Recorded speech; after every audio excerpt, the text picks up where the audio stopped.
بسم الله الرحمن الرحيم الحمد لله رب العالمين وأصلي وأسلم على أشرف الأنبياء والمرسلين وعلى آله وصحبه أجمعين رب اشرح لي صدري ويسر لي أمري واحلل عقدة من لساني يفقه قولي اللهم لا علم لنا إلا ما علمتنا إنك أنت العليم الحكيم ما بعد السلام عليكم ورحمة الله وبركاته.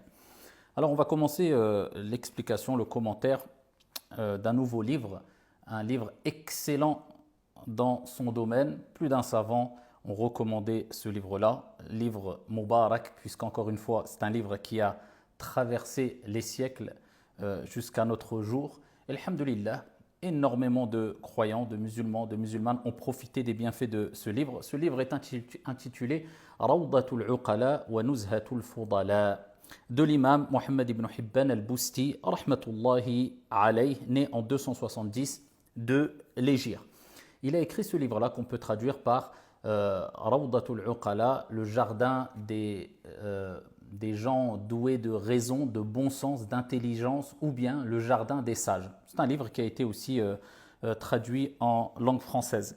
Alors ce livre-là a été écrit par l'imam Ibn Hibban rahmatullahi alayh dans le but de nous permettre d'améliorer nos comportements, nos bonnes manières, afin de s'élever spirituellement et afin surtout de faire partie des gens intelligents, des gens doués de raison, des gens de bon sens. Ceux qui ont reçu maintes fois l'éloge d'Allah subhanahu wa ta'ala dans le Coran. Afala ta'qiloun, ulaika hum ulul albab, ce sont les gens intelligents, ne raisonnez-vous donc pas, etc. Mais maintenant, chacun a sa conception du bon sens, de l'intelligence. Chacun a sa définition, a sa compréhension. Et nous, on va voir qu'est-ce qu'une personne vraiment douée de raison, plutôt de bon sens, une personne intelligente. Puisque cela a été détaillé dans le Coran et la Sunna. Et le Cheikh rahmatullahi alayhi, il nous propose cet ouvrage-là qui va nous permettre à travers 50 chapitres d'améliorer notre comportement, de faire partie de ces gens-là intelligents, ces gens sages, ces gens de bon sens. Alors le titre, Rawdatul Uqala, donc le jardin des gens de bon sens ou le jardin des sages. Pourquoi ce titre-là? Alors, Rawda, c'est un jardin. Et vous avez remarqué que plusieurs auteurs de livres utilisent le terme Rawda ou bien le pluriel Riyad, donc les jardins. Tout simplement parce que lorsqu'on apprend la science, lorsqu'on participe à une assise de science, lorsqu'on lit un livre de sciences religieuses, cela nous propulse quelque part dans un endroit comme si nous étions dans un jardin, comme si cela nous avait propulsé dans un jardin, puisque le jardin, comme vous le savez, c'est un moment où on se promène, où on fait le vide, un moment serein, un moment calme. Le jardin, souvent, on y trouve de belles fleurs, de bonnes odeurs, quelquefois des fruits. En tout cas, on sait très bien que lorsqu'on va dans un jardin, c'est pour faire une certaine coupure avec ce monde qui nous entoure. Quelquefois, ce monde un peu trop matériel, pas que. On aime bien se reposer dans un jardin. Ils appellent ces ouvrages-là, souvent comme Riyadus Salihin, par exemple, les jardins des vertueux. Ils utilisent le terme jardin puisque c'est un moment de repos, un moment de coupure, un moment où on ressent une sakina, sérénité. Rawdatul Uqala parce qu'il parle de Al-Uqala, les gens doués de bon sens, les gens sages, et il va mentionner leurs caractéristiques et nous rappeler à travers des versets coraniques, à travers des paroles du prophète alayhi salatu wassalam, mais aussi des gens sages qui nous ont précédés, des pieux prédécesseurs, comment acquérir ces caractéristiques-là. De plus, on sait très bien que le prophète alayhi salatu wassalam, dans le hadith, il nous dit إِذَا مَرَرْتُمْ بِرِيَاضِ الْجَنَّةِ فَارْتَعُوا. Lorsque vous passez par les jardins, des jardins du paradis, prenez-y place, arrêtez-vous, participez quelque part. Et les compagnons ont dit, Ya Rasulallah, wa ma riyadul jannah. Mais qu'est-ce que les jardins du paradis? On est ici-bas, on est sur terre, il y a des jardins du paradis. Le prophète alayhi salatu wassalam a dit, Hilaqu dhikr. Il dit, ce sont les cercles d'évocation, d'invocation, majalisul ilm, les assises de science. Donc, cela a été considéré, ces assises de science, l'étude des livres de science, des compagnons, du prophète, de la jurisprudence, de l'aqidah, etc., l'apprentissage de la science et la participation à ces assises de science, eh bien cela a été considéré comme, par le prophète alayhi salatu wassalam, des jardins du paradis. Donc voilà pourquoi, parmi les raisons pour lesquelles, les savants utilisent souvent ce terme riyad ou bien rawda, donc les jardins ou bien le jardin. Alors, c'est un grand savant, hein, très connu, Ibn Hibban, rahmatullahi alayhi, comme je vous ai dit, né en 270 et né en 305 et mort en 354 de l'Hégire. Donc, vous voyez à quelle époque on est propulsé quelque part.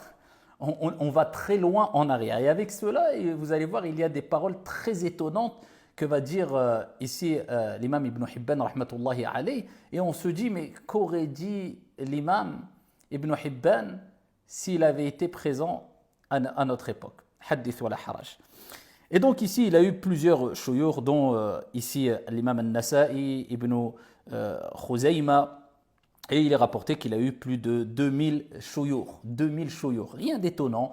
À l'époque, les savants, les pieux, les vertueux qui nous ont devancés, particulièrement ceux qui vivaient dans les 3 meilleures générations, qu'on appelle les pieux prédécesseurs ou les vertueux prédécesseurs, et parmi eux les 4 grands imams hein, connus, eh bien, on a souvent lu qu'ils ont étudié avec des centaines de professeurs. Alors, imaginez-vous aujourd'hui quand on fait la biographie d'une personne, d'un savant contemporain ou autre, et on rappelle qu'il a étudié avec 10, avec 30, avec 40 savants, c'est déjà énorme. Alors imaginez-vous, à titre d'exemple, l'imam Malik, rahmatullahi alayhi, il est rapporté qu'il avait étudié avec plus de 900 cheikh, 900 savants, 900.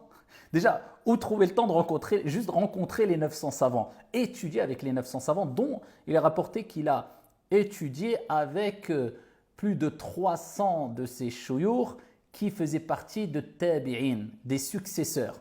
Donc il y avait les sahaba, les compagnons, tout de suite après, tabi'in, les successeurs, ensuite tabi'in, les successeurs des successeurs. On est toujours dans les 3 générations. Vous voyez la proximité entre ces grands hommes et le prophète Mohammed alayhi afdalu salati wa askat taslim.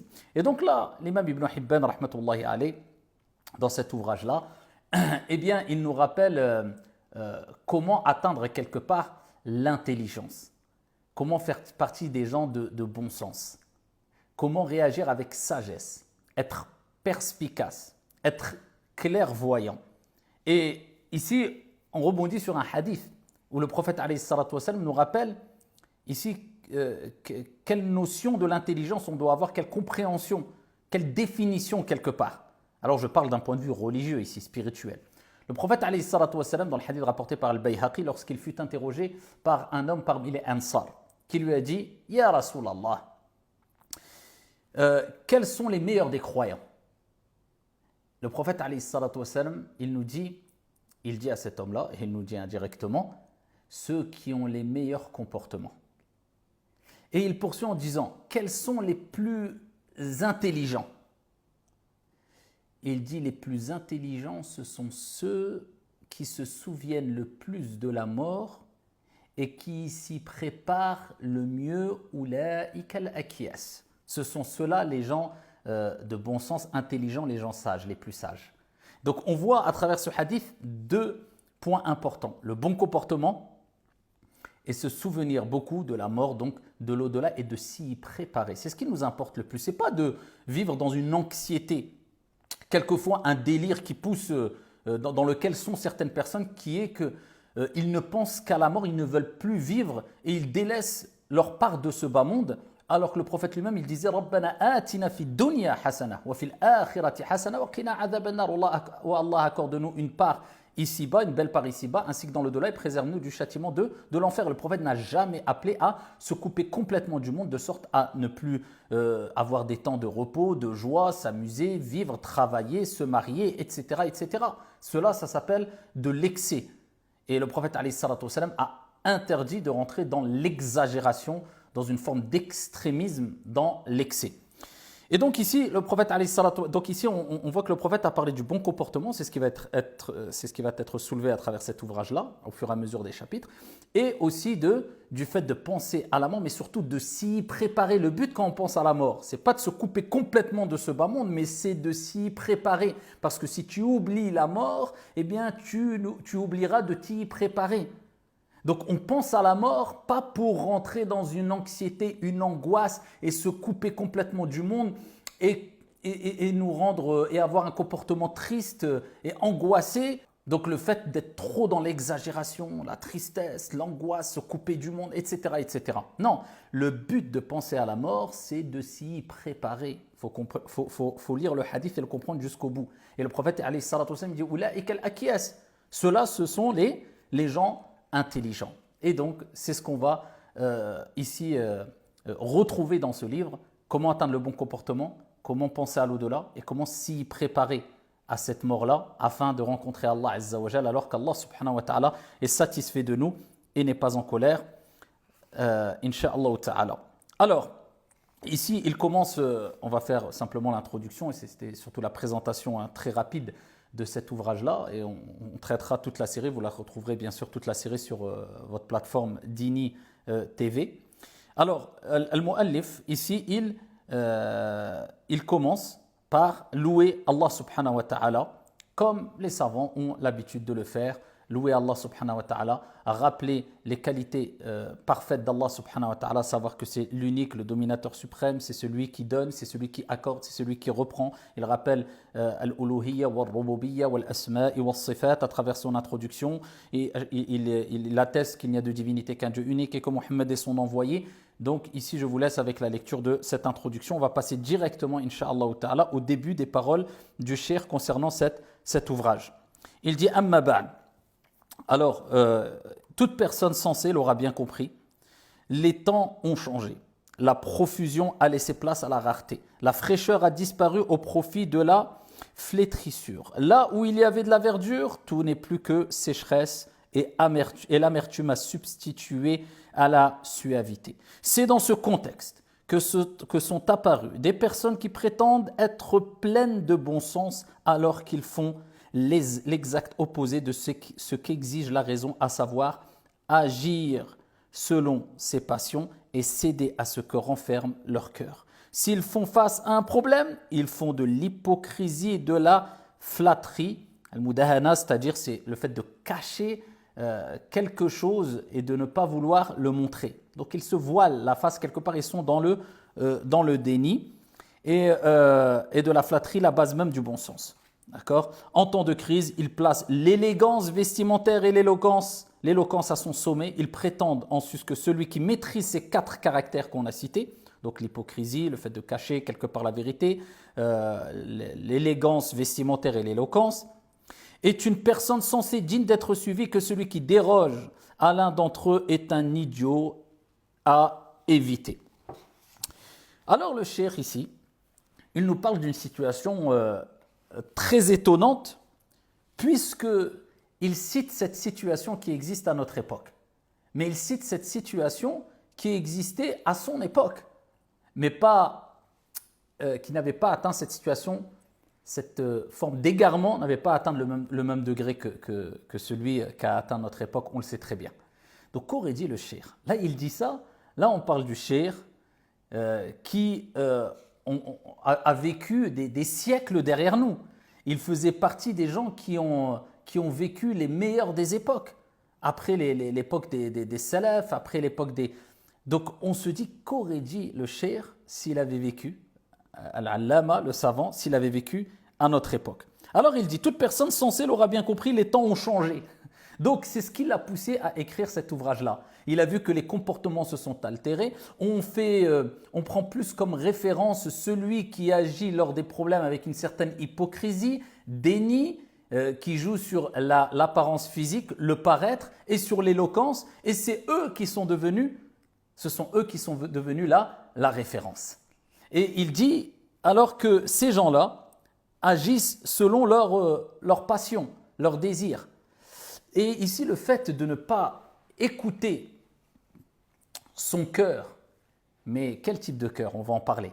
Et sa raison, mais quel type de raison? On va en parler.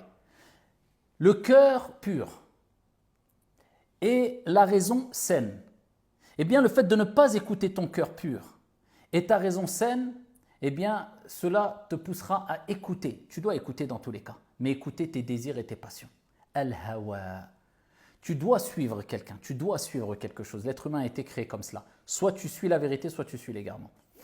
Soit tu suis tes passions, tes désirs, soit tu suis ta raison saine, le bon sens qu'on va décrire à travers cet ouvrage-là, à travers ces 50 chapitres, le bon sens, et tu vas suivre la vérité bi'idhnillah tabaraka wa ta'ala. Mais tout dépend de l'état de ton cœur.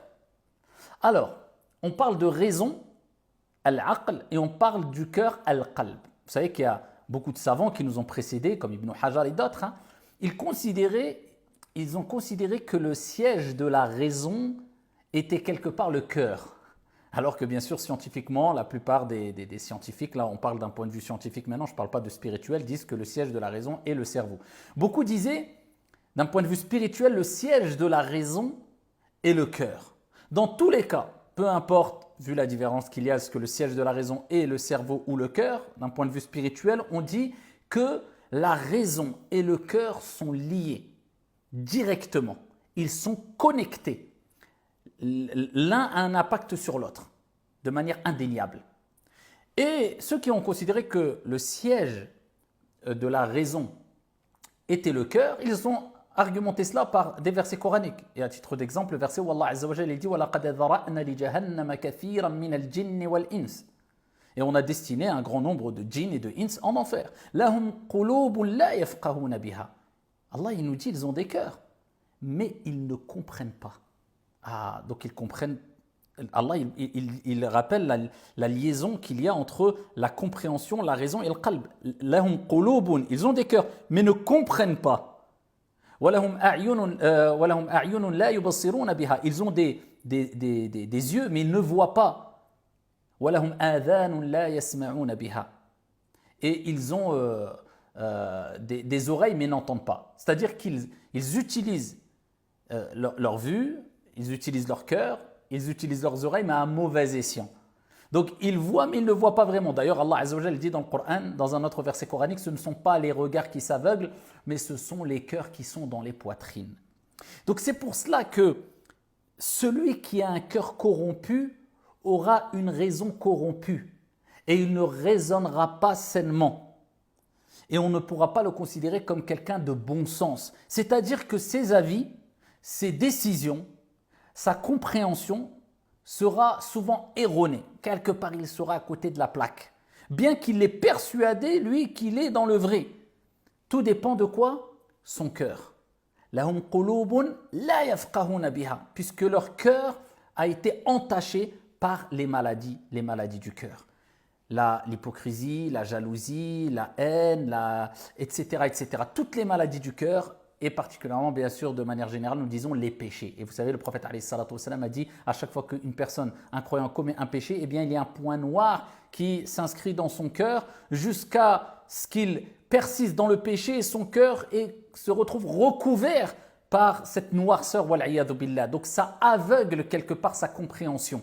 Allah Azza wa Jalla a dit, ce n'est pas les regards qui s'aveuglent, mais les cœurs dans les poitrines. Et quand quelqu'un, imaginez-vous une personne qui veut se déplacer mais il est aveugle et il n'a aucun repère, eh bien il se perdra.